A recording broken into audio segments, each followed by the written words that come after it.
Okay, hi there. Welcome to today's podcast. I remain your humble initiator, Joseph Wonder.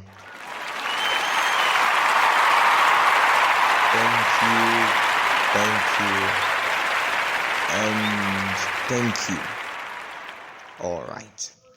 Okay, so today I would look a little bit into something I've talked about before. All right, and then the reason why I'm doing this is just like a recap, and also because I've been blessed by it and I am still learning it. Okay, in the past, some time ago, I talked about believers' temptation and God's responses. Okay, and then I made establish the facts from scriptures. You can do well to just navigate your way through the podcast, believers' temptation and God's responses. Right? I made reference. I made reference to scripture to establish the fact that our temptation comes through the devil, right? And temptation has nothing to do with morality or anything that has to do with sexual desire, okay, or sexual activity. It is just an examination, right? And then I said God prepares us while the devil tempts us, right? So God leads us into temptation in a bit so we can stand when the devil brings. God leads us into preparation, I beg your pardon, in a bit so we can stand when the devil brings his temptation, right? Having said all that, today I would give my opinion about the antidote to temptation. Okay, the antidote to temptation, right? And then also in the previous podcast, I made mention how that the best way to avoid temptation is preparation. I think so.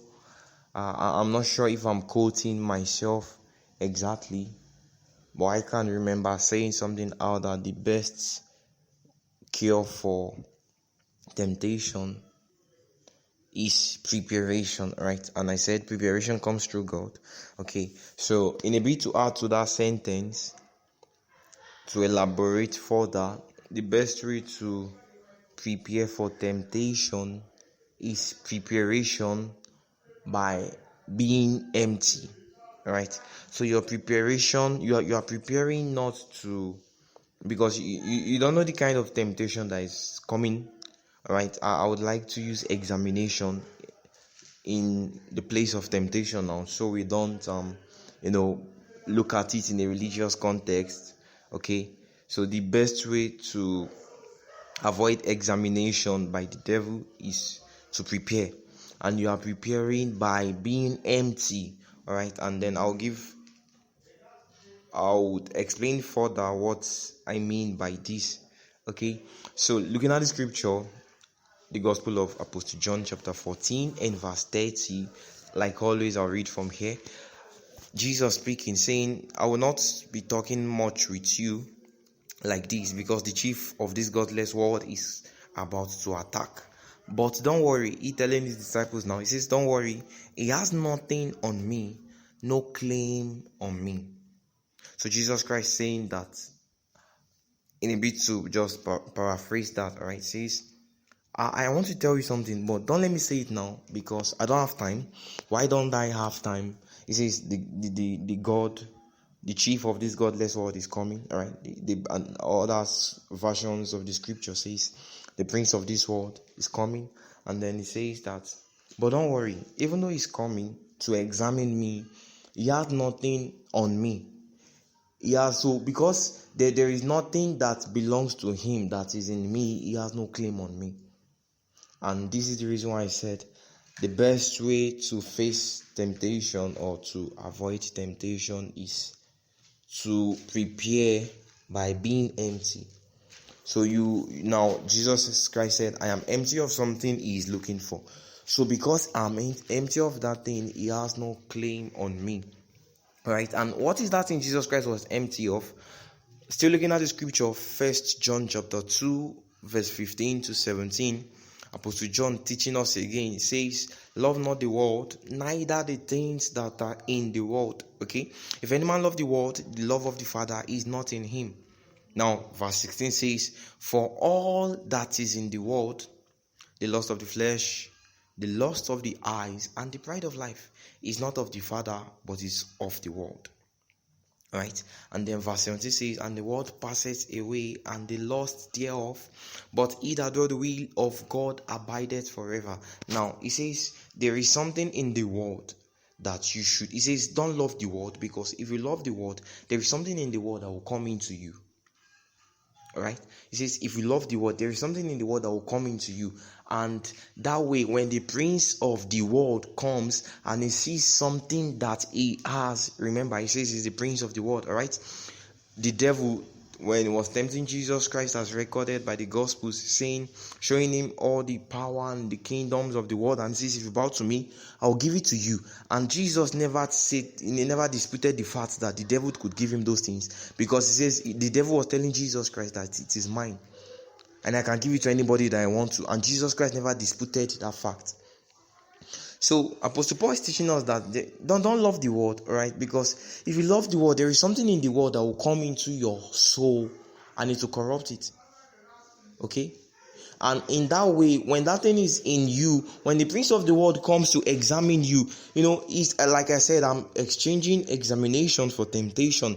And then he says, when he's examining you, the examination is based on the fact that he wants to check if you have something that belongs to him. And then when you have what belongs to him, he has a claim on you. Whether, it's not arguably, it's not controversial. You can't do anything about it. He has an automatic claim on you. And so this is the reason why Jesus said, this guy is coming. The prince of the world is coming. But he told the disciples, don't fear, because he has nothing in me. There is nothing of his that is in me. And because of that, he has no claim on me. And like I said, there are three things that belongs to him, or rather it's a tool, an instrument by which the devil, the prince of this world, use as a legal means of claiming people. It says the lust of the world, the lust of the flesh, right? The lust of the flesh, the desires, the inappropriate desire that comes with the flesh that the body demands. Alright? Lust also not to look at it in a religious context, can be exchanged for inappropriate desire. So he says, for all that is in the world, and is listing them, right? The inappropriate desire of the flesh, the inappropriate desire of the eyes, and then he says, and the pride of life, the confidence that comes from achieving. He says the pride of life.